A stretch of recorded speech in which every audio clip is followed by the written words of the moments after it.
Well, hi, hello, and welcome to all you useful viewers of the WuMao Show and the new viewers of the WuMao Show. Welcome to this new episode. Is Wednesday as always, so we are here with another show. Today, we are talking about poverty alleviation in China. This is something that has been talked about for a long time, and there are a lot of voices out there claiming that what China has done doesn't really amount to poverty alleviation, eradication of poverty, etc., etc., etc. Well, there are sides in government that actually claim that this has been achieved. So there are some discrepancies in how people see this achievement, this fantastic achievement by the Chinese government and by China. So today, I'm going to explore this particular topic, and we're going to give you different examples and different ideas as to what it actually means to alleviate poverty here in China. What were some of the objectives and some of the methods that have been used? And towards the end, I will probably address something that we just saw earlier today, which is a program for poverty alleviation that now is being attacked. And that has to do with the polysilicon factories and manufacturing in Xinjiang. But we're going to do that towards the end. Also, remind you to all those of you who are watching either live or um, on a playback to make sure to hit the bell button whenever you like at any stage of the video. It really does help with the algorithm in pushing this message out. Also, remind you that if you want to support the work that I do, you can use the link in the description down below, either on PayPal or buy me a cup of coffee, or if you are here in China with WeChat, you can also use the QR code. That's also in the description of this video. You click a link, it'll take you to particular QR code that you can see. Um, Today, I'm joined by, well, um, some people that have become quite common here in the WuMao show that are very strong voices for China. And I am very pleased to call them members of the WuMao show. Mr. Mario Cavolo and Mr. Jerry Gray. So without further ado, let's bring them in. So, Mario, good evening. How are you? Fernando, buonanotte. Buenas noches. Yeah, And Jerry, how are you? Yeah, good evening from me. Good, thanks. All right. So Mario, can you tell us? You've talked a lot about poverty alleviation in the past, and you've recommended a couple of clips that you have done for CGTN and other media companies. Um, what is your interest in showcasing poverty alleviation in China, Mario? thanks, Fernando. You know, I think about that question. What is my interest in, and the way you put it, what is my interest in showcasing China's poverty alleviation programs? You know what? I think that I'm going to adjust my camera down a little bit. You know, what is China trying to do with its society? What is the focus? And the answer is that no country is perfect. No government's perfect. Every country, every government has a lot of challenges, but we can clearly see they're trying to build up the broader society. Now, the timing on that compared to places like the United States, which is the main comparison I think we'll end up continuing to focus on, the comparison, of course, is the timing is substantially different. Okay. We had the great plan with Roosevelt after the war, and that was to build up the greatest middle class ever in the history of the world. That was the point, that was the purpose. Okay. and included the institution of Social Security. And what was the purpose? To raise up the entire society. Okay. So America was wonderful. It was the dream that my Italiano Americano family, went from Italy to America for that dream, to go to America because of those promises for everyone, to be lifted up. What do they say? A rising tide lifts all boats, you know. That's all China's doing. You know, China's gone about it in a different way. And they took 2 steps here. I'm going to say 3 steps, including poverty alleviation, and then I'll stop there. But this quick introduction I want to give you. Number 1, the Chinese government decided the way to build up their country was, starting in the 80s and 90s, along with the rest of Asia, was to build up government-supported plans for infrastructure development and manufacturing. That was the great rise of the Asian society back then. Michael Schumann wrote a great book about that, The Rise of the Asian Tigers. Okay? Singapore, Thailand, Vietnam, Malaysia, China, etc. Hong Kong, of course. So that came. After that, the Chinese government made a very important decision in 2000, around 2000, to join WTO. That was important. And then they made a strategic decision to say, we're going to build a cluster of strength. Beijing, Shanghai, and then Guangzhou, Shenzhen on the mainland. We're going to establish those 3 roots, the 3 big trees of the society. And they did this, and miraculously so. Then the next thing they're going to do along with that, and building from that, those 3 roots in the north, in the middle, and the south, is to say, now we're going to spread the cookie cutter model of industrial and societal development that we've succeeded at and proven in those key mega regions. And we're going to spread that out to the secondary cities where I am: Shenyang, Xi'an, Qingdao, Chengdu, Chongqing, and on and on and on and on. Hangzhou, Ningbo, Nanjing, etc. And that's the 3rd step. And the 4th step is to say, but wait a minute, Xi Jinping came from the villages. Everybody needs to remember this. Xi Jinping came from the Nongchuan. Okay? 10 kilometers outside of where I live here in Shenyang City is Nongchuan. Outside of all the Chinese cities is Nongchuan. Nongchuan is half the country. 700 million people are still Nongchuan. They're in the countryside. They live in the little village. They need to be lifted up. That's where the poverty is. And they instituted a whole series of poverty alleviation programs. This is 1st-tier cities, 2nd-tier cities, 3rd and 4th-tier cities. No, this is past the 4th-tier cities. This is the 4th and 5th tier, and the villages, the Shaochuans that are out in the countryside, and the farmers. This is poverty alleviation to now bring up the rest of the country to a comfortable level. I'll stop right there. Thank you, Mario. I want to ask a similar question to Jerry, but probably, Jerry, I'll ask you this question in a different way. Okay. For a lot of people, the idea of socialism or communism seemed to be an experiment, and for many people was an experiment that failed. What China does is capitalism with Chinese characteristics, and they're using this to eliminate poverty. Somebody was asking a question that I would like to ask you. If Noel, you can bring up that question. Do you think do you think it can work anywhere else? Yeah. Do you think this model could work anywhere else? Yeah. The interesting question is, let's step away from the politics of this and not call it communism, not call it socialism. This is a communal society. This is a place where people do work well together. The Han Chinese work very well together. Part of my reason for wanting to be on the show tonight is I'm currently in a poverty alleviation scheme hotel.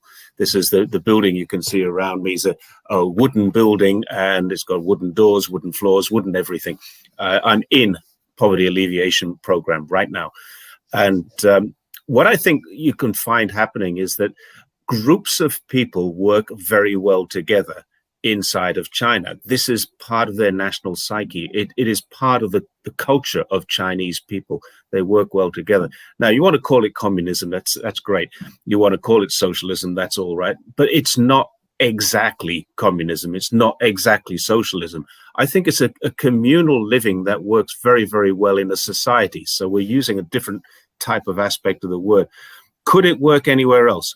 Yes, it could, but only in a country that is communally minded. So it could work in, for example, Thailand or Vietnam or Southeast Asian countries, but it could not work in a Western country. I don't think the way that it's done here could work in any Western psyche country. Now, I haven't looked individually at every country in the world, but where people work and live collectively and communally and have done historically, then this kind of thing could work in the future for them. All right. Well, I'm seem to be having an issue with my media camera right here, but I'll get back to that in a second. I like to talk about this particular topic of poverty alleviation because in my 20 years here, Mario, you've also been here more than 20 years. I've actually seen this take place. I made a video talking about how this scheme actually takes place. I talk about, for example, how those factory workers that come to a place like Dongguan in the Guangdong area, one of the places that was first developed through foreign investment. And one of the first things that factories have to build is residences and dormitories for the workers and canteens where they can eat. So these workers, whether they are skilled or not skilled, they would come to work for a certain salary, which certainly was not much at the beginning, but this was all money that they could actually save. And I think that that's a very important part of this development that we've seen in China. All these people could literally save all the money that they were receiving as salaries because food and shelter was provided by the factories, by the employers.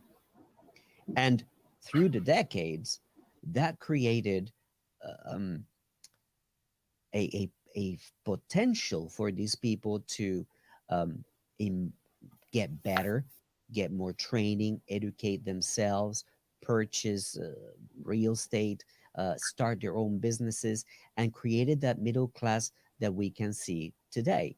Um, so this model that we've seen experience here in Guangdong, I think that what they're trying to do now is replicated in other areas throughout the country. Um, I want to ask a question to both of you. Perhaps Mario, you could start first. Um, how do you understand poverty as such? What is your definition of poverty? We all know that there's like a basic dictionary definition of poverty, but how do you understand it? And within the frame of China, how do you express poverty? Yeah. Fernando, you hit on what I feel are, you already just mentioned the key primary points of this whole show, which is that in the West, there's a very distorted understanding of what it means to be in poverty. Okay. In the West, for the most part, the entire society, again, we reference the United States, the entire society has been urbanized. Okay. So when we say poverty, we think of the slum areas of, could be Los Angeles, Atlanta, Detroit, Chicago, New York. It doesn't really matter. San Francisco. It doesn't really matter what city. This is people, and you have a picture of people living in a slum apartment block, and they have no way to get a job, and they're on welfare. They've got no upward mobility at all. They're surrounded by crime. This is the vision of living in poverty, living in, and the word actually in the West is more, they say, oh, I'm on welfare. Okay. You got nowhere to go, and you're a victim of this and that. This is not at all the picture in China for a couple of different reasons. uh, I have to say the three things. One, because of what you said, the economic base is so much lower here. Okay, and I'll expand on that. Two, it's not a violent, dangerous society. In America, if you live in the slums, you're in trouble. Your life is at risk on a daily basis. Jerry, you're a former cop. You understand. I'm sorry, I'm a police officer. Didn't mean to be disrespectful. Not disrespectful. It's dangerous. You live the West is so dangerous and violent. It's gotten worse. So if you live in a lower income area in America or UK or other countries, you're at risk. You're not at any risk here. Okay. It's a peaceful, low crime society everywhere you go. This is point number two. Point number three, half the country is Nongchuan, half the country is not urbanized. So for the most part, poverty alleviation in China means it's still people out in the farms who haven't built up lives into an urban or suburban lifestyle. So we're trying to move them toward a suburban lifestyle.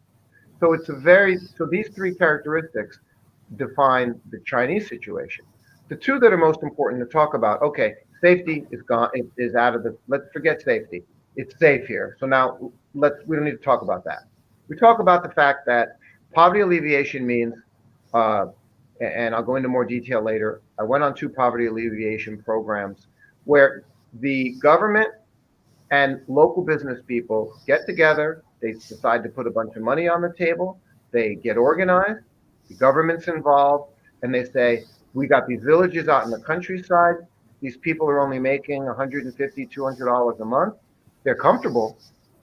They have food, but they're poor. And we need to give them a better life, upward mobility. They want to send their kids to college. They're even below that level. We need to help them raise their life from $200 a month to $1,000 a month. That's poverty alleviation in China, okay? And in doing that, because of the other factor I mentioned, these people are extremely well off now, far beyond the way that a Western person can understand. Because Jerry, if I said to you, hey, listen, Jerry, I know you're only making $200 a month, but you're getting by. And a Western person says, what? You're getting by? How can you be getting by? Well, you have a place to sleep. You're making $200 a month. How can you possibly be getting by? And that's because, again, the economic base is so low. You only need 50 cents a day for food. And that would be 3 meals a day. And in the West, they go, what? They just don't understand this. You have no mortgage. You have no rent. The place you have is being provided. You have no expenses. You need to go to the doctor. You don't pay $75 to see a doctor. You pay 1 RMB to see the doctor. They don't understand. You don't have any expenses. So $200 a month is not as bad as it sounds. Now, if I can get you to making $600 or $1,000 a month, and your expenses are still only $200 a month, you don't need a car, by the way. There's public transportation. Out in the countryside, it's not as good, but they usually have buses and the local motorcycle people. Everybody has a motorcycle and a scooter, right? So you don't have any expenses. So now if I say to you, you're making $2,000 a month or $3,000 a month back in America, but you have $2,000 a month in expenses, you're not saving any money. But in China, you're making $1,000 a month and you don't have any expenses at all. Voila, you're beautiful. Your life is amazing. I can continue about this. I'll stop there. I think that the idea of infrastructure it's a very important aspect. A lot of people say like, oh, infrastructure doesn't really translate into poverty alleviation. I disagree with that. But yes, I would like to bring Jerry on that particular topic. I would like to ask something to the audience. People are saying that my microphone is quite low. I've brought it up to the highest I can. Is it better now? So somebody in the comment section do let me know. I'm waiting for somebody to type something. But anyway, Jerry, so talking about infrastructure, how does it translate into poverty alleviation? What are some examples that you could give us? Okay, good examples, actually. As you know, and I don't know if all your listeners, most of your listeners would know who I am and what I do. I cycle around China quite a lot. I've got about maybe 30,000 kilometers under my belt cycling around China. So I know the roads. I know the roads pretty well.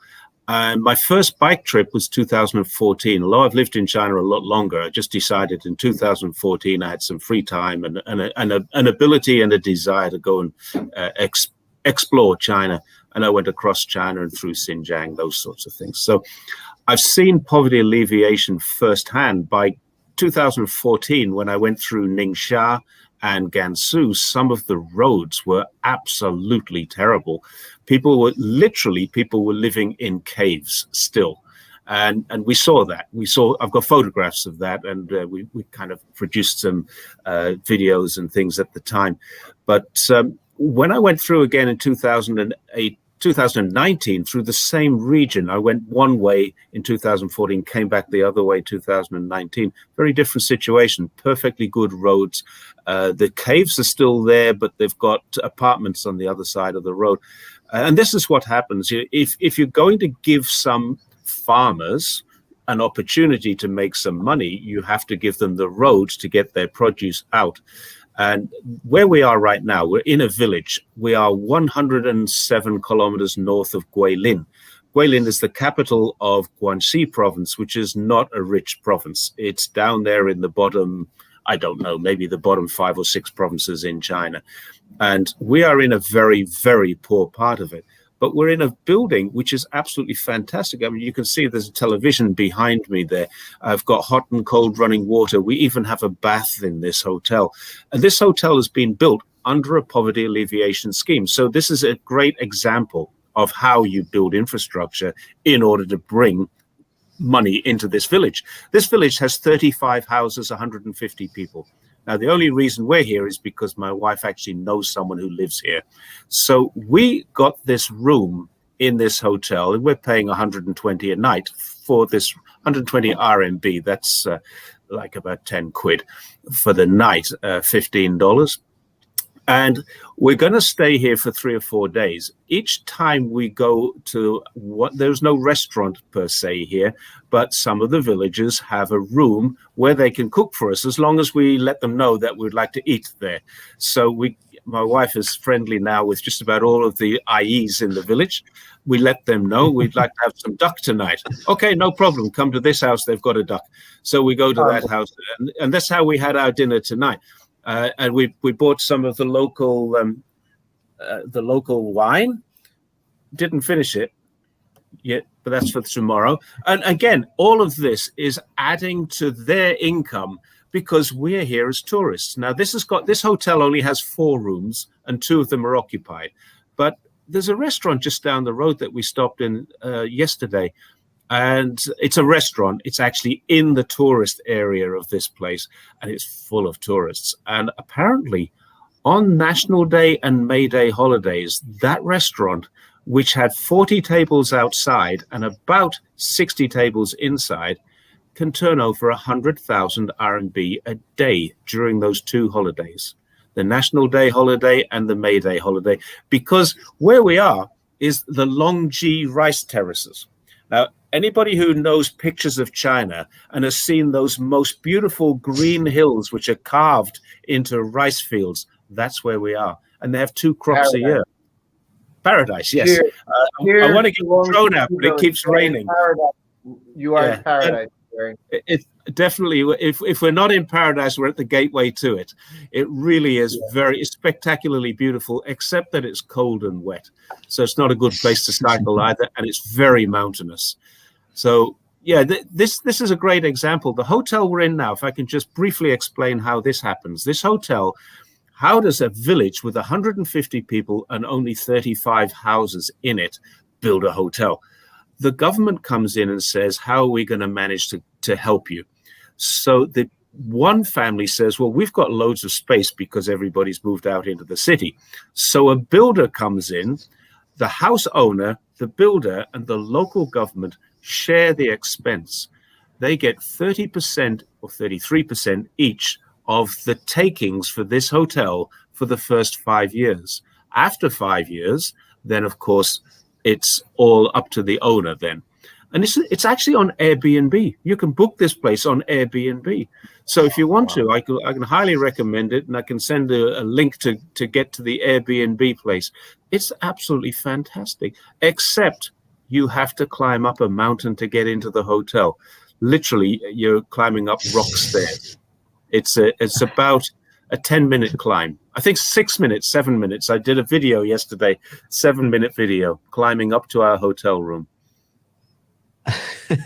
That seems like a fantastic place to spend some quiet time, and spend some time reading and, well, reflecting on stuff.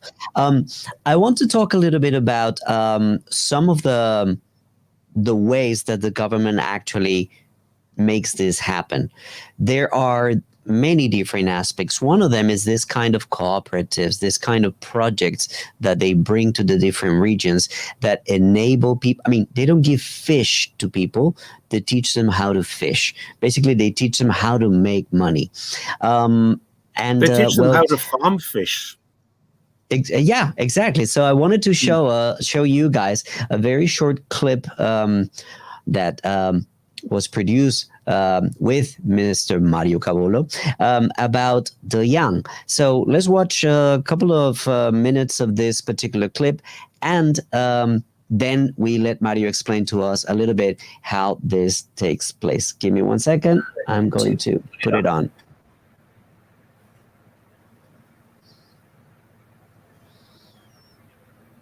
Now it's thinking.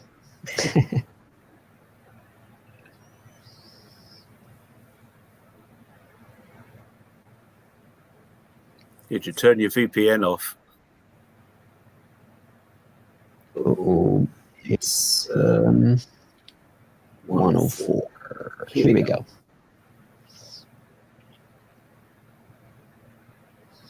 Can we hear it? No. Nope. 1 second. It has subtitles, don't worry. Let me see here.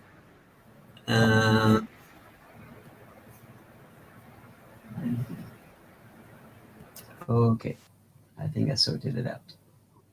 Okay, let's go back a little bit and we watch it.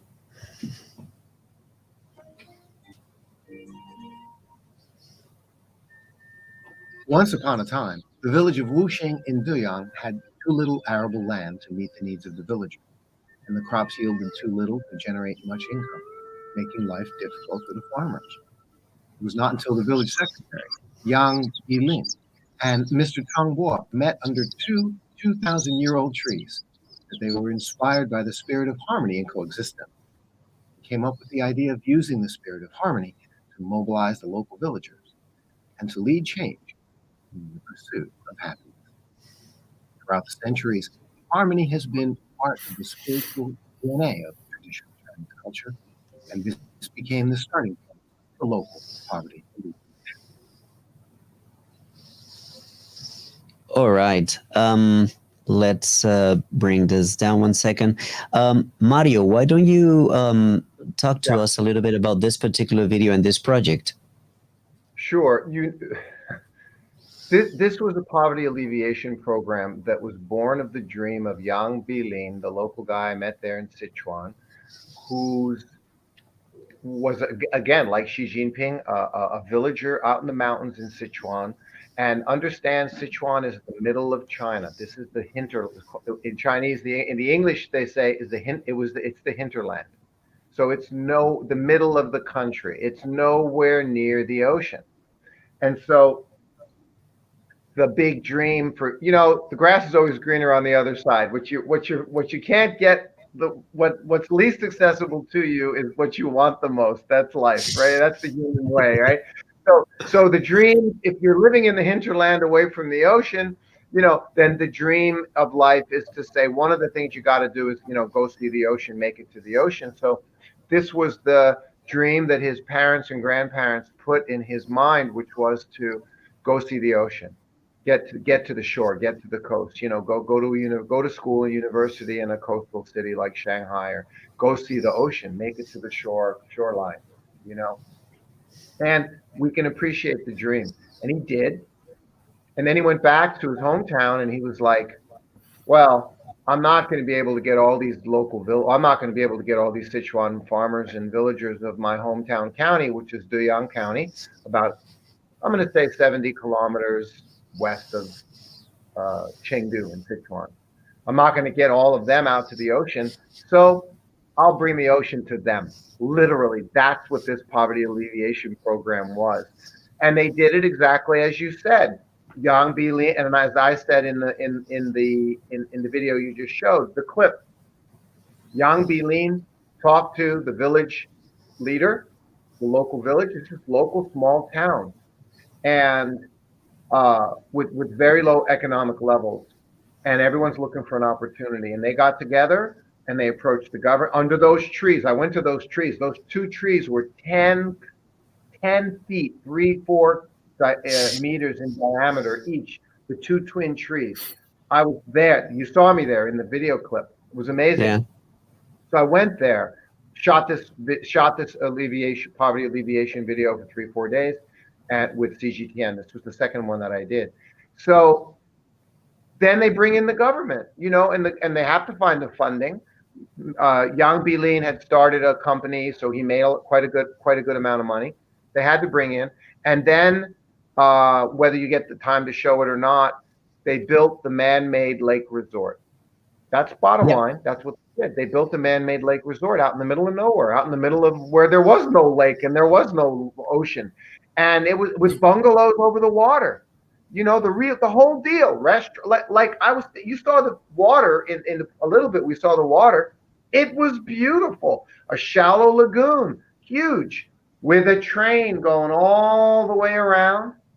They did all the things to make it like an amusement park with some water features and, of course, great restaurant, a food area, and bungalows over the water. And it was like I was at some ocean resort, and that's what they built there. Okay, great. So the people with money and the government get together to do that. Why is it so important locally? It creates jobs. Period. You have people, again, who before had no incomes or just low incomes subsistence farming or only a couple hundred a month. And now they were working at the resort. And in that video, further in that documentary, I was interviewing one of the IE ladies whose job was to just maintain the grounds of the resort. She was just walking around cleaning everything. That was her job. So, housekeeping level of landscaping and maintenance. So this is, very low skill level, etc. And she was making $3,000 a month. 3,000 RMB, 3,000 RMB a month. And she was happy as the lark. She couldn't believe she was making 3,000 RMB. Again, why? Because her family already had a house. They already had plenty of. They didn't have any expenses. So when you don't have any expenses and you're making $600 a month, you're saving it, like almost all of it, and that's a part of it. Okay, let me show you guys a little bit of this clip. Okay. Oh, sorry, I put it in. Let me just make it like this. Realize their wishes. Therefore, thanks to the efforts of its founder, Tang Bo, the China Harmony Sea scenic area was born. Yep. 我们内地，我们很多的这个父老乡亲，还没有去过沿海，看过海，于是我就想把海搬回家，不但让母亲看到海，让我们家乡的父老，就近也能看到海的模样。But how can a sea change the face of poverty in a village? 做这个项目，我要跟老百姓要和谐，能够真正让老百姓受益。如果我只搬一个海，没有去改变他们，去帮助到他们，我认为我是不成功的。The sea was built. That there's another bit that I want to show you guys, if you give me 1 second, which I find extremely interesting. I think it starts around here. We have also seen the upgrading of services and social security measures as a result of the turnaround in the economic conditions of the village. 女生好，你好，我来给我检查一下，多少钱？不用钱，不用钱。我们这里是全部免费检查的，他们住院的费用全部是免费的。金针福田我们每一个月要下车2、3次的，他都不收钱的。The villagers of Wuxing are living a life that others aspire to. The success of the China Harmony Sea wouldn't be possible without harmony, solidarity, and cooperation. All right, guys. So that's that bit of video that Mario shared with us, and I wanted to ask Jerry for a second. What do you think of this kind of endeavors? A combination of private enterprise and government enterprise. Is it difficult to execute, in your opinion, here in China, or are there multiple? Not difficult in China. It's not difficult at all in China. I think possibly because of the connections through the party. There's 190 million party members, and many of them will be business people. Some of them are street cleaners, some of them are retirees. They go through all walks of life, but they're networked into this system that manages things. I mean, the whole country is very well managed. And I think it's not difficult if someone comes up with an idea to put that idea through. I noticed something today in this village that we're in the restaurant. On the wall was a picture of, it actually is a big poster, and it explained what the poverty alleviation scheme had done for this house, not for the village, but just for this house where we ate, and how it had helped them over the years. And it went back to 2017, 2018, 2019, 2020. Obviously, last year was a bad year because nobody traveled to here. And what it did, it showed little photographs of the officials involved and their phone numbers. So there's a degree of accountability there. If anything goes wrong, you know who's responsible. If everything goes right, these are the guys who are going to get promoted. And that's how the system works. The good people get promoted. And that's obviously how Xi Jinping got to the top. You get to the top of the Communist Party and the top of the People's Republic of China by being very good at administration. So yeah, it's easy to make that work here. It's a meritocracy. You know it, Fernando. It's a meritocracy. China's a meritocracy. Today, I was at a government event. I was honored to be there. I got to be at the Laoning Provincial Renmin Huitang, which is the Great Hall, the Great People's Hall. Beijing. But at the provincial level, every province has a Great People's Hall. I was there for an event, and we met the governor of Liaoning Province. How does the governor get to be the governor of Liaoning Province? By competently being the mayor of a city. Of a big city, yes. And if you're not competent, you're competent running your village and you do a good job and build it up and you get promoted. If you're not competent and you didn't administrate and help your village and build it up well, you're not going to get promoted to the local city mayor and then to the local party secretary and up and up and up and up through the system you go, if and only if you perform. That's it. Reality in China. That's the government. That's the main thing. If a government official does not deliver, he's not going to be promoted. So that's a lot of the reasons why countries where there are two parties, it's a little bit difficult to develop this way. For example, let me put it to you. If the Democrats are extremely successful at meeting the needs and satisfying the desires and the wishes of the population, well, that will make them stronger, and they will make the Democratic Party probably the next winner in the coming elections. So that would mean that the Republicans will never get to be in power.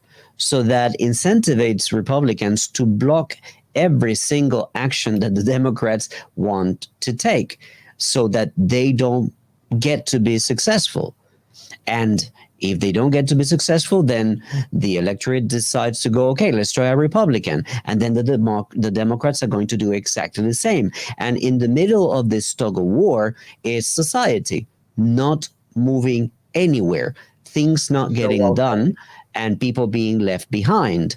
I mean, I'm not American, but I look from outside, and this is how I observe things. I don't know. What do you guys think of this observation? It's exactly accurate, and I've been watching all. I don't want to talk politics tonight. I want to avoid it because you get me started on that, right? I'm upset. I'm very upset about it. I don't want to talk about that because what you just said is exactly accurate. You have the inefficiency of that system. I don't want to talk about it anymore. Jerry, I want to go back to your infrastructure point because number one, by the way, I didn't get a chance to say how happy I am to be on the show with you finally. Mutual, without the kiss. Meeting virtually, and eventually we'll meet face to face. Sure. But also what you said about the farmer villages is very important. The infrastructure. We're talking about high-speed rail making transportation inexpensive, but before high-speed rail was the basics of just paving the damn roads. So I want you to realize I met and married my wife in Shanghai in 2005. We married in 2007. We moved to Hainan Island. This was way back when. And so from 2007 to 2010, I bought myself a cheap Chinese brand Harley Davidson, a cheap imitation big motorcycle with a small motor. And I had 150cc. That's right. And on the weekends, my wife hopped on, we were newlyweds for that year. My wife hopped on the back on the weekend. She hopped on the back of the motorcycle and we went cycling all over Hainan Island. And during that year and 2 years, 3 years that we were there, what did we see? The villages, which are just especially on a place like Hainan Island, tropical farming village island. That's what it was. And fishing village island. That's it. That's all Hainan was, which was charming, wonderful, like not much different than Guangxi province. Mountainous. So somebody made the comment here that they turned a coal mining town into a silk production town. One of the comments that I saw coming up here. And I think that's exactly what they're doing in Hainan now. You wouldn't recognize it if you went back there now. No, you can't. Yeah, Hainan. There's so much going on in Hainan. I just wanted to cover this basics. Going back though to what you said about infrastructure. I'm on the motorcycle on the farm roads in between the farm villages, which are kilometers away from each other and apart from each other. So I'm on the scooter on the narrow dirt road going through the farmlands from village to village. So it was a dream come true. But over the 1 year, 2 years, 3 years, those roads got paved. So now the roads connecting the villages were paved, easier to pass. More cars started coming, more trucks started coming. Commerce was more possible. And then the government brought in better hospitals, local clinics, better healthcare. This is infrastructure. And then they brought in more buses and it was all new and fresh. And this was core basic infrastructure. Now we know, of course, it's Gautier. There's a 1.5 hour train, Gautier high-speed train, connecting Haikou and Sanya, which stops all along the way on the East Coast.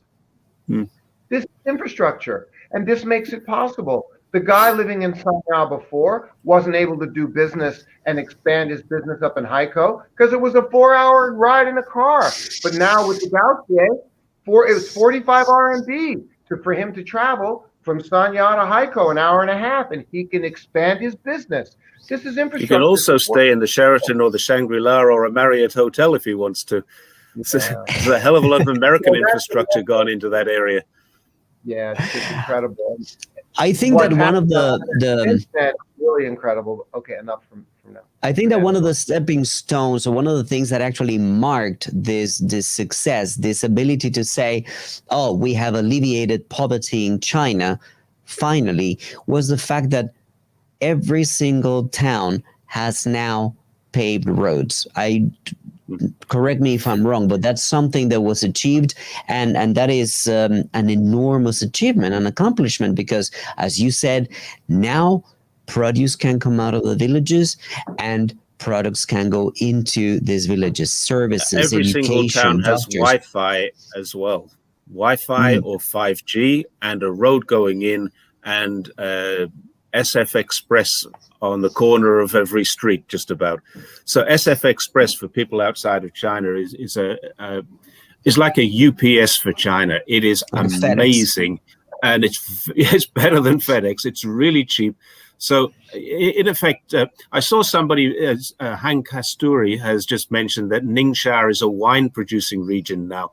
In 2014, when I went through Ningxia, I actually wrote that the best thing about this particular town, I think it was Zhongning, the best thing about Zhongning was the road out of it. Then a few years later, went back into it, and it's an amazing place. And they do have some really good wines. So there's a great example of how that's changed over a 5-6 year period. But yeah, the SF Express, every town has a little office, garage door type of roller shutter door, where the SF Express depot is. And if you want to order something, we were in Hami, which is in Xinjiang, and about 4,000 kilometers from my hometown of where we live in Zhongshan. And we bought some melon and had it sent home to my wife's parents. It took 2 days. Now, we bought it in the evening.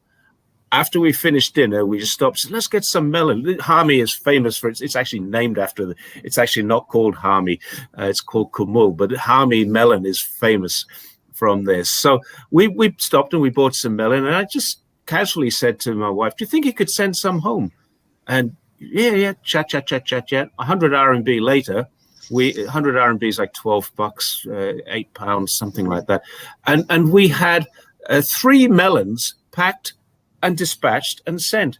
And not the next day, but the following day at lunchtime, they arrived in Guangdong province, 4,000 kilometers away. Glad you brought up. I'm very glad, Jerry, that you brought up SF Express, and there's a lot of other brands as well. You brought up as part of China's domestic societal infrastructure, this inexpensive shipping is a spider web that is incredibly efficient. And one of the reasons is back to public transportation, motorcycles, scooters, 3-wheeled carts, not cars and trucks. So the SF Express depot, who was at the SF Express depot? The guys with the little electric scooters and a little. It's all cross-trained. They all know what they're doing as well. Yeah, and they can deliver inexpensively, and they don't need a truck in all of the expenses that go with that. As I mentioned, with these melons that we sent, we paid 100 RMB. £8.50, less than £9 for the Brits, and less than $15 for the Americans. And that included the delivery of these 3 melons. Now, melons are not lightweights. We're talking about sending 3 or 4 kilos of stuff across China. 10, 12 pounds. Exactly. Yeah. Not an envelope. No, it wasn't an envelope. It was a box with 3 melons in it. It's amazing. Now, how can you do that? And I put a little photograph on my WeChat Moments a few days ago and said a picture of an SF Express, which was literally the opening shutter door thing. And I said, this is the reason that China is going to survive. This is how it's going to survive, because people in this village where we could buy fresh cinnamon, really literally fresh cinnamon, were able to ship that cinnamon anywhere in China tomorrow. True. Yes, and along this exact same line, we have to say this. Why is and does this support the poverty alleviation programs? This is exactly the point of how the poverty alleviation programs work, because of the infrastructure of inexpensive shipping, that not only inexpensive but incredibly efficient shipping. This is part of it. The other poverty alleviation program I did, I know you're going to provide the links and we'll talk about it, Fernando, is the one I did for Liu Bao Ti down in Guangxi province as well. I was 80 kilometers south of Guilin. Jerry, you're north of Guilin. I was 80 kilometers south of Guilin in Wuzhou, Liu Bao Ti village. That was my other poverty alleviation program I did with CGTN. Why did it matter? Because number one, the government co-op created, as you said, Fernando, the government creates a co-op, a legal entity. It's a co-op. What does the word co-op mean? Exactly what it sounds like. It's co-op, cooperation. So it was the government entity and the local business people who had money, and then the local tea village owners who owned their farms. They didn't usually have much money. And then there was the tea village workers. I was out in the fields picking tea with all the ladies. It was amazing. And that's the co-op. And it's to create more business. So they arranged the trucks to go more efficiently out to the tea villages. The tea was picked, brought to the trucks, into the factories, the Wuzhou tea factory and other ones, where the tea was processed and sold, packaged. But then it needs to be sold. Sold where? Just locally? No. Sold to people now, thanks to the expansion of the Poverty Alleviation Program and thanks to SF Express, sold all over China. So SF Express was the last part, and the other shipping companies were the last part of the puzzle. So now they are selling their Liu Bao tea all over China. I could get it shipped to me in Shenyang, a jar of tea, for 20 RMB. So now the customers are all over the country. So the online e-commerce and shipping is efficiency and at low prices. This is all part of what makes these local poverty alleviation programs like the ones we've described here possible.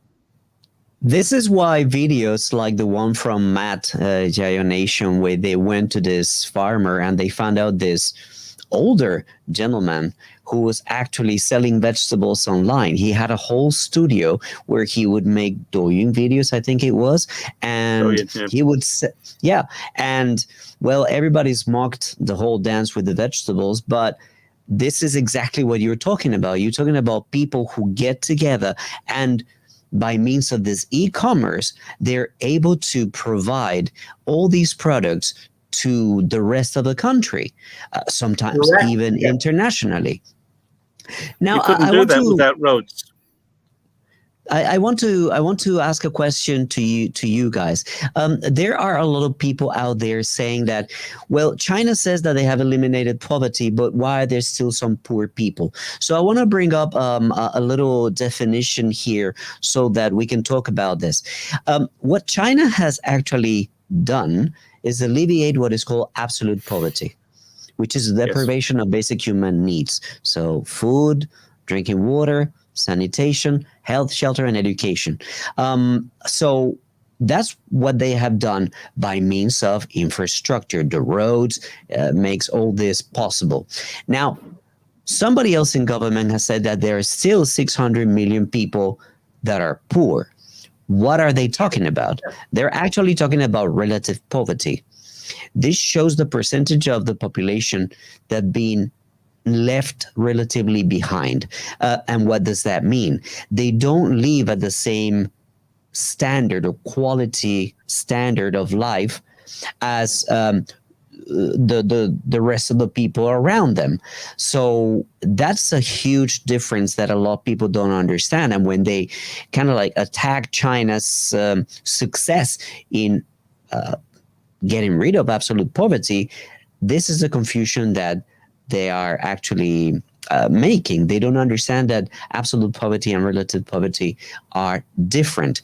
But another thing that they tend to do is that they use the PPP, which is purchasing power poverty, and that confuses them because, as you were saying, Mario, initially, how can a person be successful and grow and improve his life and his family's living standards with 3,000 RMB?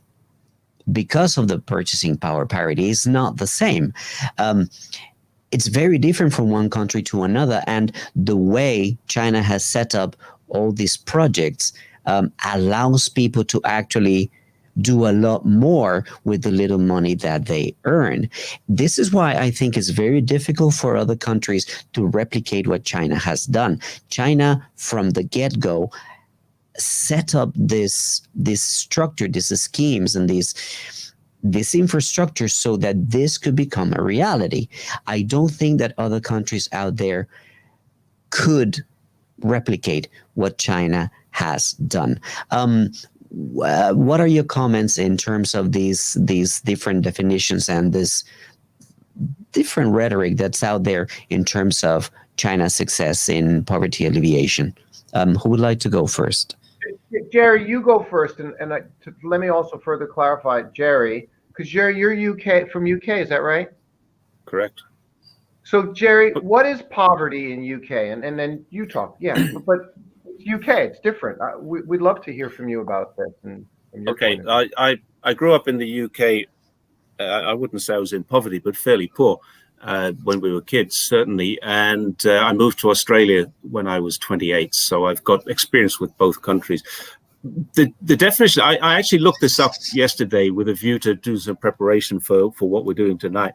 The definition of poverty varies everywhere you go, but it seems to be $1.90 a day is the definition of poverty. If you don't earn $1.90 a day, you're in absolute poverty.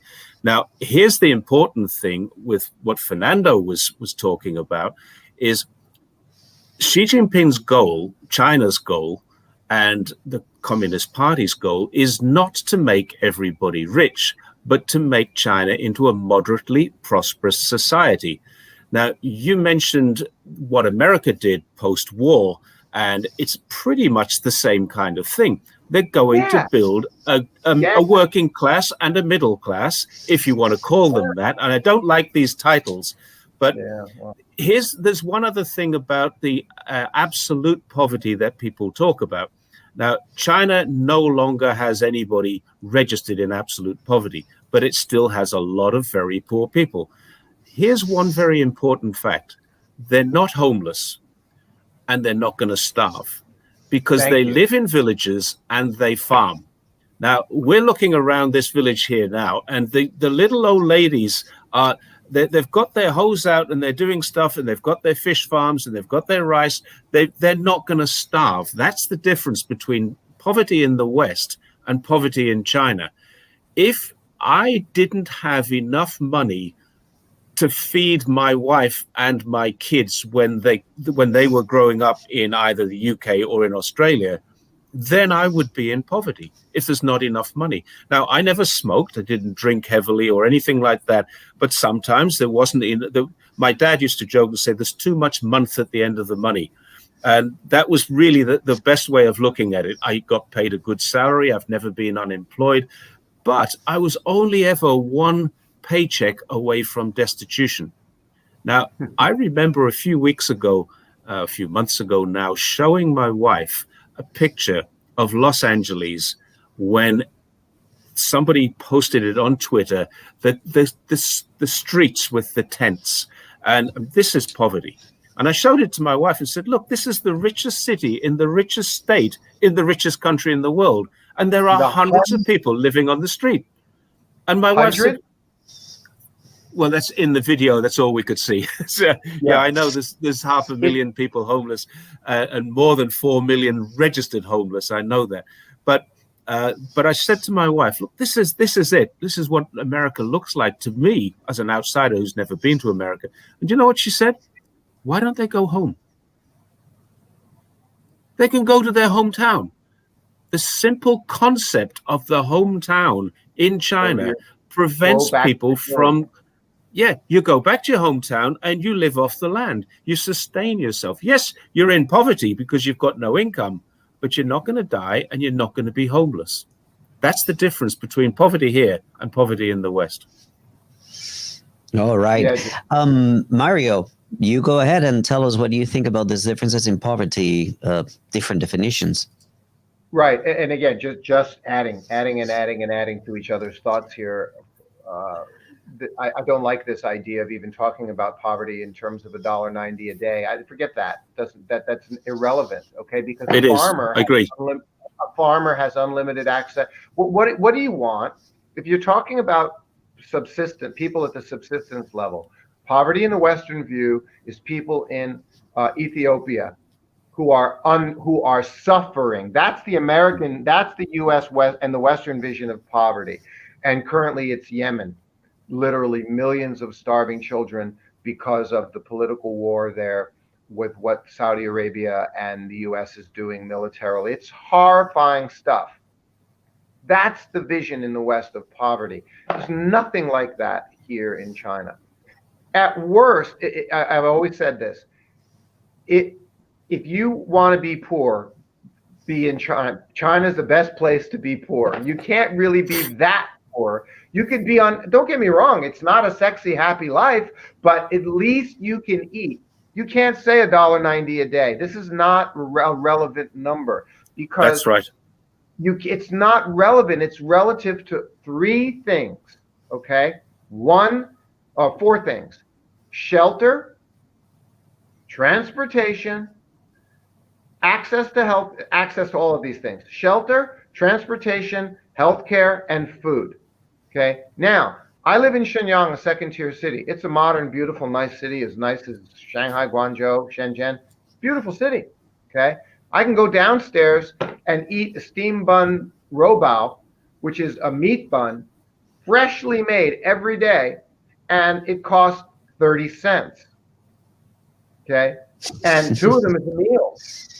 You know, I mean, so you're breakfast done. every day. You can live on, if you had to, and Chinese people do this.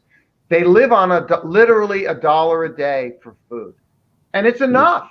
You get one robao, which is a meat bun. It's a big, fat, thick, steamed bun full of meat, and you get another one that's a big, fat, steamed bun full of vegetable.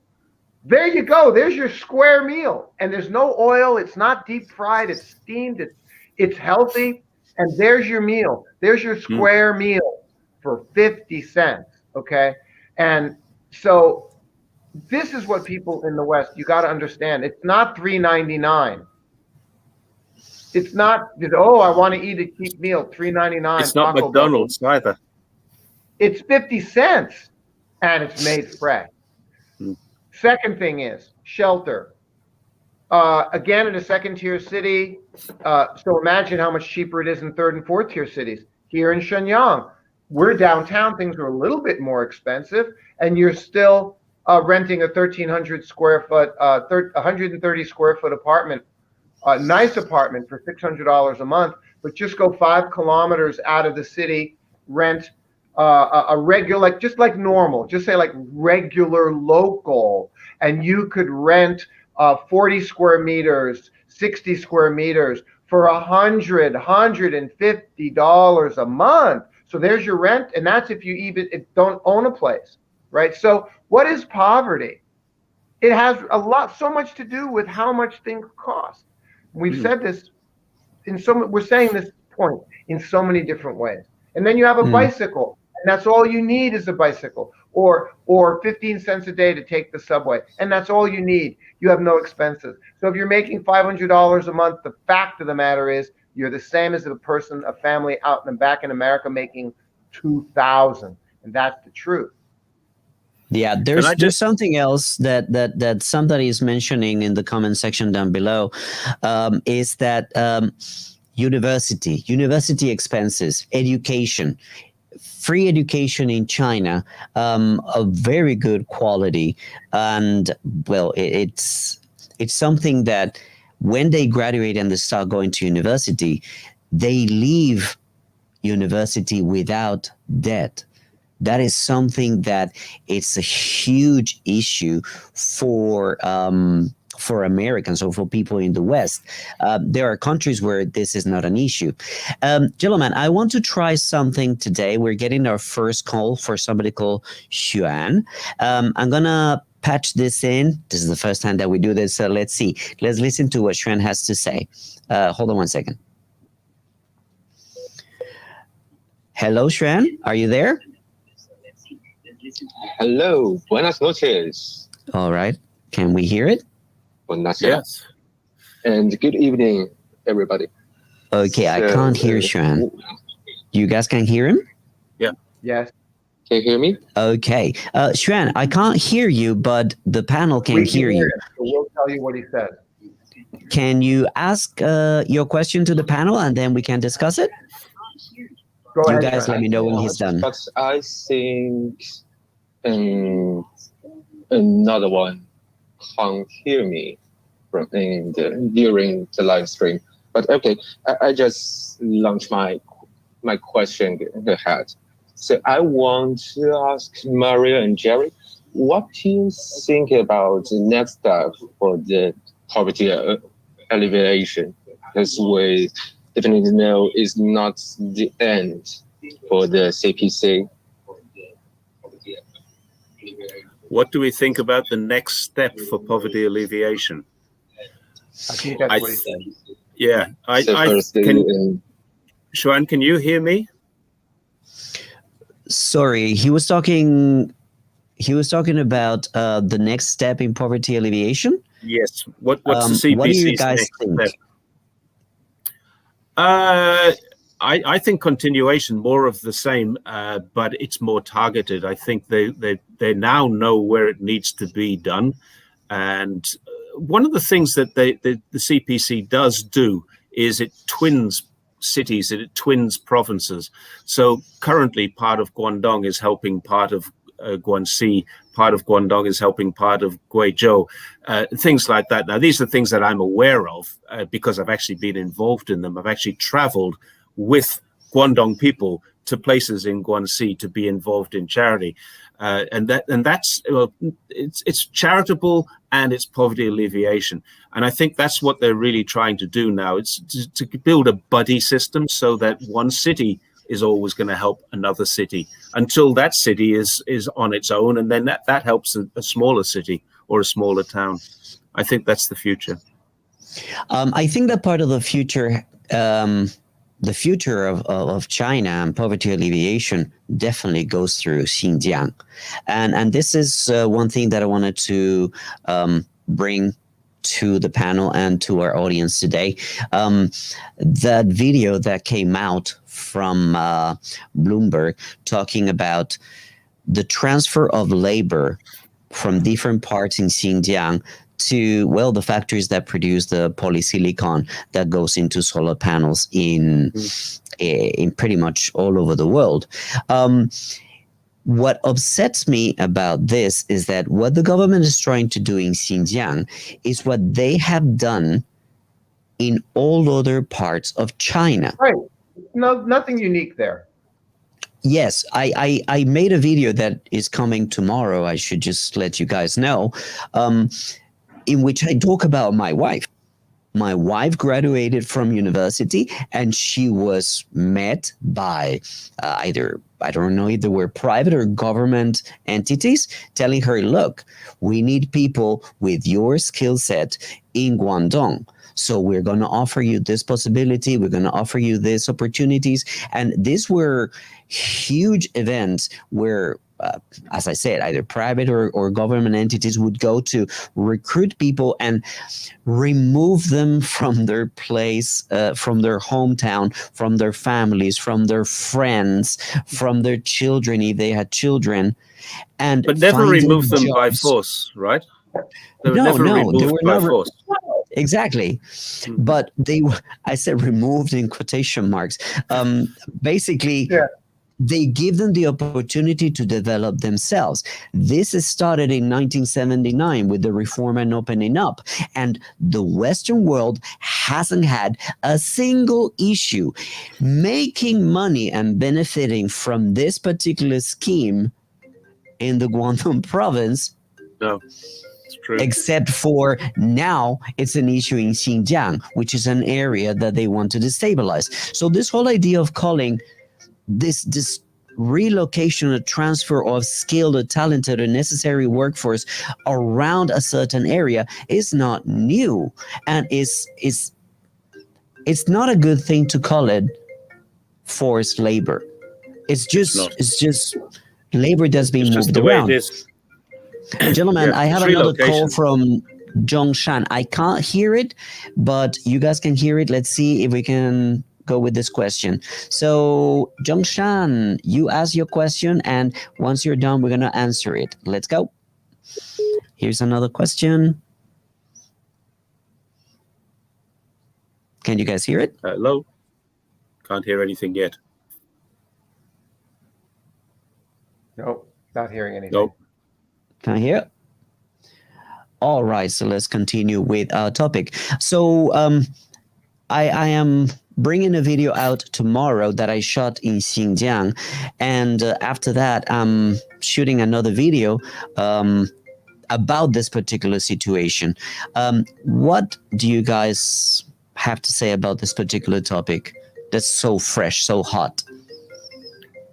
I think it's just yet another little thing to add to the list. There is no evidence, so let's create evidence. That's what they're doing.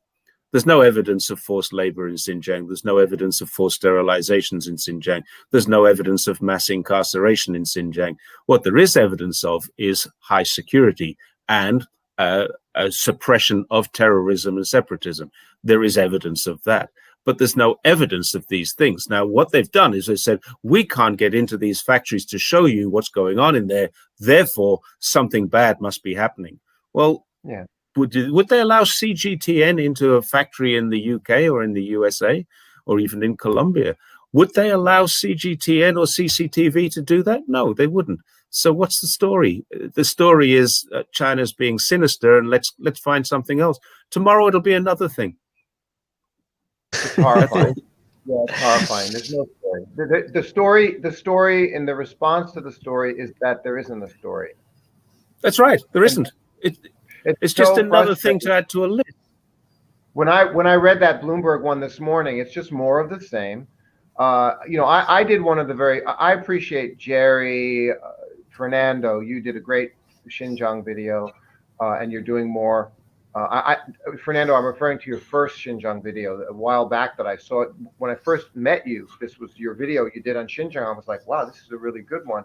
I did one of the very first ones more than a year ago. And since then, they all started coming out. So, I had done my Xinjiang video for CGTN back then. And in that video, this was over a year ago, and I had already debunked the forced labor claim back in that video. So they just keep rehashing over and over again the same thing where, what's it like when you're a journalist? Okay, Jerry, you're a journalist, and you've said Mario is back in 1990s, Mario was a baby killer, a baby murderer. He's a baby killer. And I go, Jerry's with CNN news organization, told the world that I did a report that I'm a baby killer. What the hell's that all about? So I call up Jerry. I say, Jerry, you're the journalist with CNN. Listen, man, I'm not a baby killer, but more importantly, and I'm really mad at you for calling me one publicly and ruining my life, but here I've got the definitive proof that in 1990s, where you said I was a baby killer in Louisiana, I was living in Australia. So no, it wasn't me. I'm not a baby killer. And here's the definitive proof, like, my stamps and my passport. So I've proven it to you. I've debunked the story. And you still say I'm a baby killer, even after you've been informed that it's not true. This is what's happening now with China. I posted it myself very clearly. A year ago, we covered the forced labor thing. I covered it. I debunked it. And they just say, oh, you're propaganda. No, I just told the facts. So then now they come out with it again. I did the research, and I said, excuse me, Skechers, Muji, which is Japan. Skechers is famous. Muji is Japan, famous brand, and Coca-Cola. Okay, and I could say more about that, but I don't have permission. But I'm telling you definitively, all three of them said, we've been doing audits, both announced and unannounced, of labor violations in China for decades, and we've never found a violation. So they came out and said that. So even the BCI said that. Thank you. There literally in China is no story. There literally isn't a story. Now, I have to stop, obviously. Fernando, please, back to you. No, but the thing that really bothers me is that the plot is very clear. The idea is find industries that are important and relevant and of great significance to the poverty alleviation program, to the people that are making a living in Xinjiang, and try to destroy them with these stories. Because then popular opinion and people in other countries, they call out on their governments and representatives and say, like, hey, you got to do something about this. Brands get involved, and governments then begin to sanction or ban Xinjiang cotton, tomatoes. So what's next? Are they going to ban solar panels from Xinjiang? Imagine the repercussions of something like that to the people of Xinjiang, to the people that are trying to come out of poverty and develop their region. Those are the people that they're trying to protect by destroying the industries, by destroying the path to progress in the region. That's what really upsets me, and that's what people don't see. Once the message is out there by media, all of it, I mean, watch my video. Everything's about possibly, maybe, allegedly. Do you know what I'm saying? There's one lady that actually says, like, there's one lady that actually says that, oh, you cannot find a single solar panel that is pure. The heck? I heard that. Pure. The heck? What? Yeah. Is she talking about chemical composition of the polysilicon, or is she talking about all solar panels from Xinjiang are tainted? I mean, there's an edit there. Sorry, and I'm getting, again, worked up. Fernando, and I want to take it back. I will take the horn here to take it back to poverty alleviation, because that's where we want to be. This political stuff is interfering with China's poverty alleviation efforts. That's what the show's about tonight. It's just they're creating jobs. Now, let's be frank. There isn't anything. We're not saying that people have easy lives. If you're at lower income and you need help, look, man, life is tough. And people even in the cities, people who are on the 2,000, 3,000, 4,000 RMB a month salaries, and I said, but they're renting an apartment for only 1,000 RMB a month. Their lives are comfortable, but their lives ain't wonderful. But they're not in. Life is difficult, right? But they're not. But Jerry, they're not in poverty. They're not worried about the next meal. They're not in poverty. Poverty is poverty. They have access to health care. I get sick. I got a fever. They can go see the doctor at the major hospital for 5 RMB to see a doctor. That's a regular person. And the doctor says, you need an x-ray. You might have pneumonia. It's 40 RMB, $5 for an x-ray. That's for a guy who's only making $300-400 a month. I'm not saying it's easy. I'm not saying it's sexy. I'm not saying it's nice. It's tough. That's reality in any country, okay? But if you are this poor, if you are at low income, better that you are in China or other East Asian countries than in the West. Yeah. Really Can we go back to a point? The question that came over the telephone about what's the CPC's next step. Somebody made a very interesting comment, and it's gone now, but it was CPC are going to be helping poorer countries, and this is actually an extension of poverty alleviation. They're going into countries in Africa, Africa in particular, because Africa is not poor. Africans are. We know that. So they're going into places like Africa, and they're helping to utilize and, in a sense, exploit their resources. But they're building infrastructure so they can be done.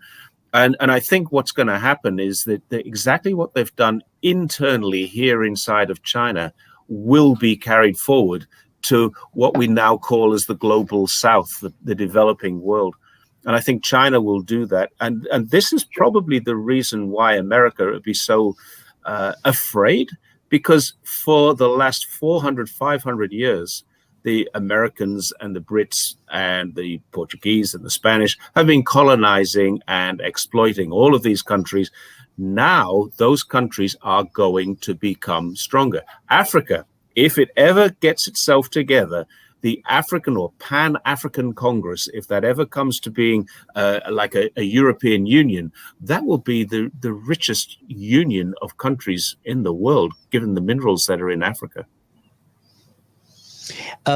Africa is one of those partnerships that everyone is expecting to take place. I mean, I think that China building infrastructure in Africa, it's a very important part of what China wants to do. Is what we've always talked about. It Win-win benefits China too. cooperations. Yeah, of course, it's a win-win cooperation. They get access to resources. I mean, nobody's saying that they don't want anything in exchange. Of course, they want something, but it's going to benefit the African countries in a very different way than it was presented to the continent by the International Monetary Fund or by the World Bank back in the day, which was very exploitative. So I think that's the next step for China, eliminating poverty in other countries around the world. Yeah. Mario. They've developed in China, in domestic China, they spent the last 20 years testing and proving what we now know to be the cookie cutter model of building up these cities and societies. They've proven it. It works. They did it first in the first four tiers, the first four first tier cities. Now they're doing it throughout the country in the next batch of second tier cities, including Shenyang, and turning them into first tier level cities. It's a cookie cutter model. They know what they're doing. It's a combination of infrastructure and economic and societal and community and healthcare and this and that. They got this model, this formula down pat so efficiently, so pragmatically well. And they're literally now able to say, we can take this anywhere. And they're taking it to the African continent.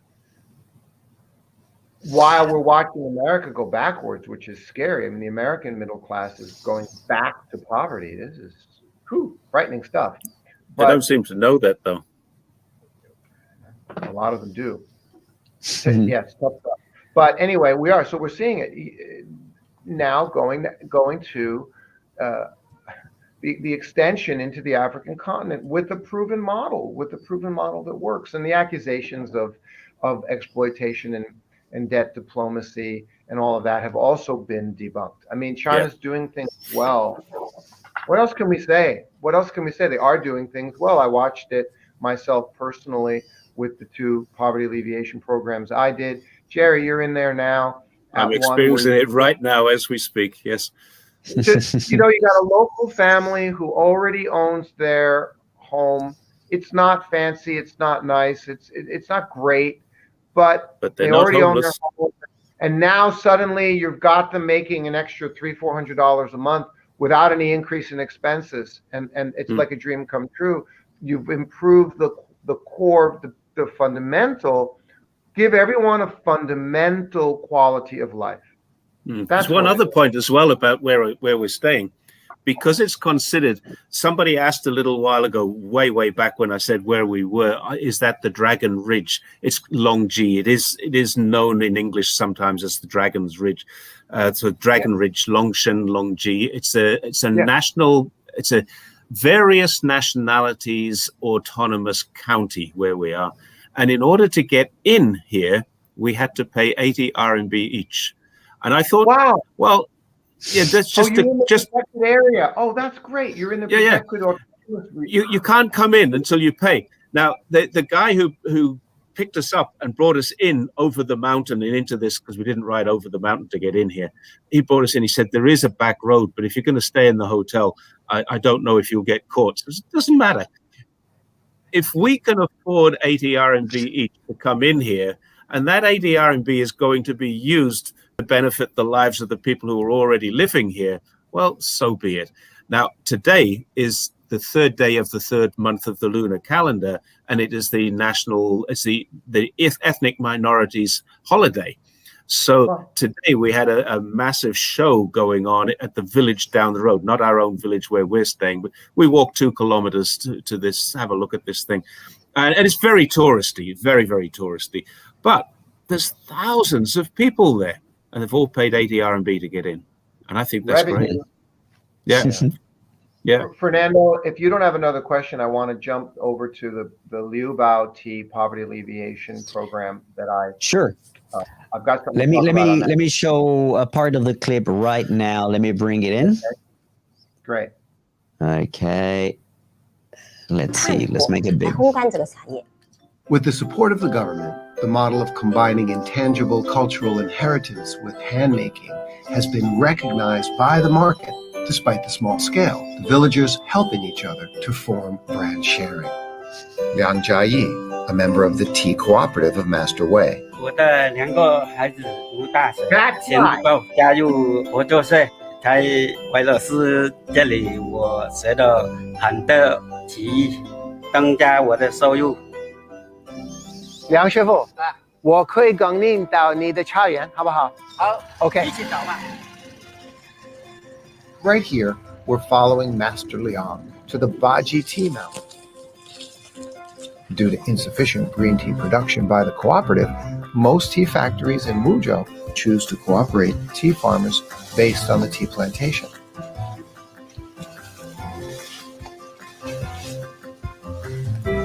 The tea industry is growing at the same time tea farmers are being helped out of poverty.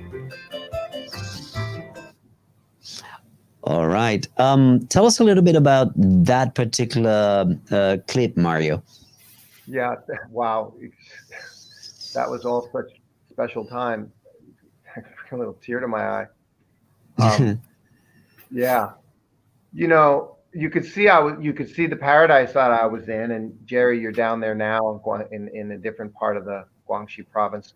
The tea village is the paradise, and there I was in the tea fields with the local ladies. But what was on my mind, in fact, was exactly the clip that you chose, Fernando, and we didn't plan that. No. The guy, yeah, the old guy, the guy that was working, that I interviewed him, and he brought the tea up and put the bag on the scale. That guy, that's exactly what I wanted to tell you about.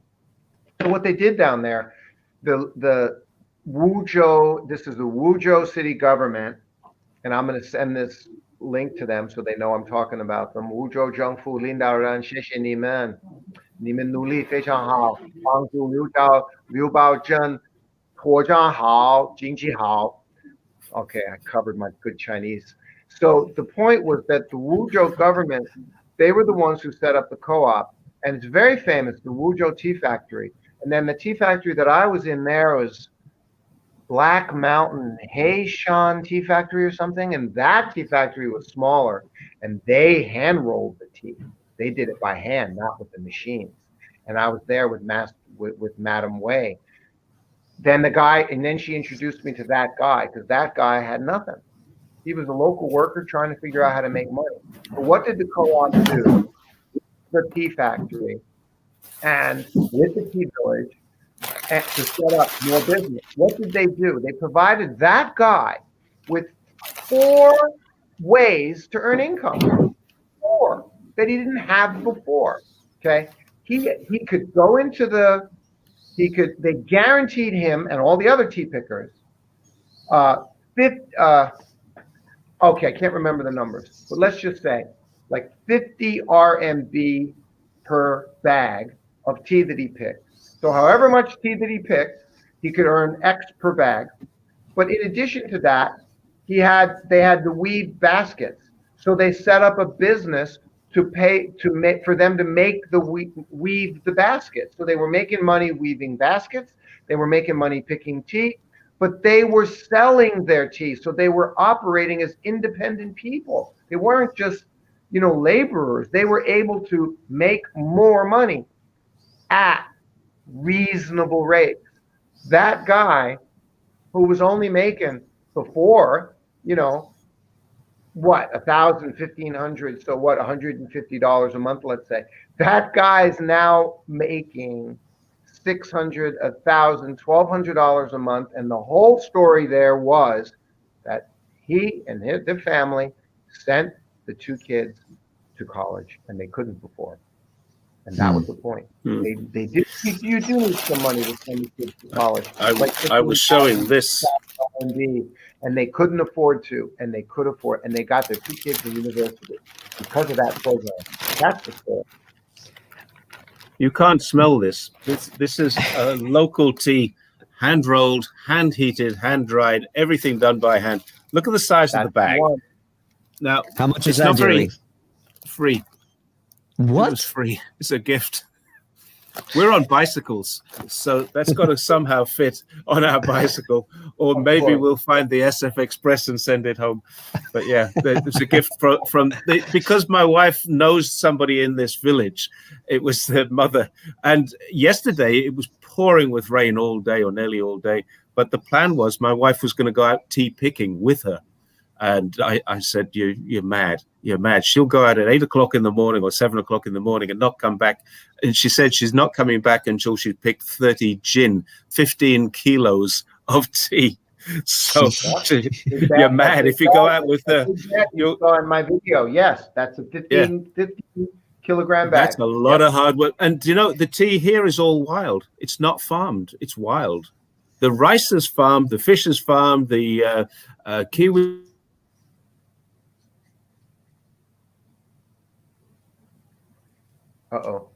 Oh, I think I lost Jerry. Okay, well, we sort out Jerry with his connection.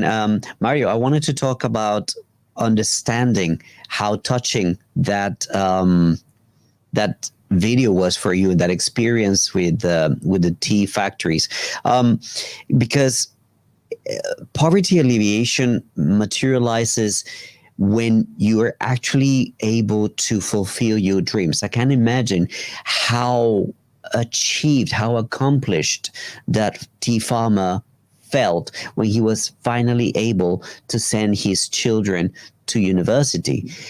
That sense of accomplishment cannot be compared. And the thing is, this is one thing that gets lost a lot into all the noise and all the thing about the CPC and whatnot. How much do you think these people who are being helped to make their lives better appreciate their government? Very much. Exactly. I mean, they are helping them make their dreams come true. It's to me something that a lot of people out there can't really grasp. Why is the government so admired and so loved, and why do they get so much support? Gentlemen, we've come to the hour and 30 minutes on this live stream. This is probably one of the longest that we have ever done. So I would like to give you guys... No worries, no worries. I would like to give you both a short opportunity to tell us what's coming next week for you guys, and then we start wrapping up the show. So, Jerry, why don't you tell us where are you headed next? We're going to head south from here. We've got a driver to take us over the mountain. There's a 900 meter. It's not a mountain. It's a very steep hill, 900 meters. So we've got a driver to take us over there. We're heading south, back to the warmer weather, hopefully drier weather too. And we're going to spend probably the next 3 weeks winding our way back towards home. All right. Mario, what are you up to, and what do you want to share with the audience before we say goodbyes? Thank you, Fernando. It's been great to be here and share a lot of these ideas. It's all so important. And I am snug as a bug in a rug up here in Shenyang in Northeast China with my family. So busy. I've got 5-6 new videos in the can that I've got to edit and work on. So they're going to be coming out on my YouTube channel. And I do want to take a moment to encourage people to go see my videos and subscribe to my YouTube channel, because I'm building that up for the international market. I'm really working hard to build up my Weibo channel domestically inside China. And so those are the things that I'm working on. I just finished a couple of videos and an article for Huawei, which I'm always happy to be working with them, doing some new cross-culture work with Alibaba as well. So things are going great. And along the lines of what we've been talking about today, it looks like 2 weeks, I did receive the contract to confirm I'm heading out with CCTV with the film crew. I'm going to be out for 30 to 35 days, and we're going to be filming more documentaries in 2 provinces, Guangxi province, probably Shanxi. It's not finalized yet. I'm going to be heading out in early May and going to be gone for a whole month. I'm very excited about that. That's confirmed and happening. That's what's going on. Congratulations. Here's to you, Yes, sir. that's good. Well, as for me, next week I'm headed to Wuhan. I'm going to be shooting with China Radio International, and that's going to be an interesting week. And well, a lot of work here. Mario, I want to share this with you. We've talked about this. Look into live streaming into your channel so that we can share this content on your channel as well. I think it helps it grow as well. Same for you, Jerry. The offer is open. So yeah, that's what I'm going to be doing next week. And we'll continue pushing out some of my Xinjiang videos that have already been published, but they're going through translation. So keep an eye open for that content coming very soon. Gentlemen, I want to thank you from the bottom of my heart for joining this discussion, for educating the people that are watching this live and on reruns. I think that is a very important message that we're sending out there of how China actually gets it done. This was fantastic. Thank you so very much. I want to remind people that if they want to support the work that I do, they can use the QR code and the links in the description down below to support my work here at the WuMao channel. And well, without further ado, gentlemen, thank you so very much. And all of you watching, have a pleasant rest of the day or evening. And until we see you again, this has been Vermove and the WuMao Show. Bye-bye, guys. Thank you, Bye. everyone. Thank you. Good night. Bye-bye.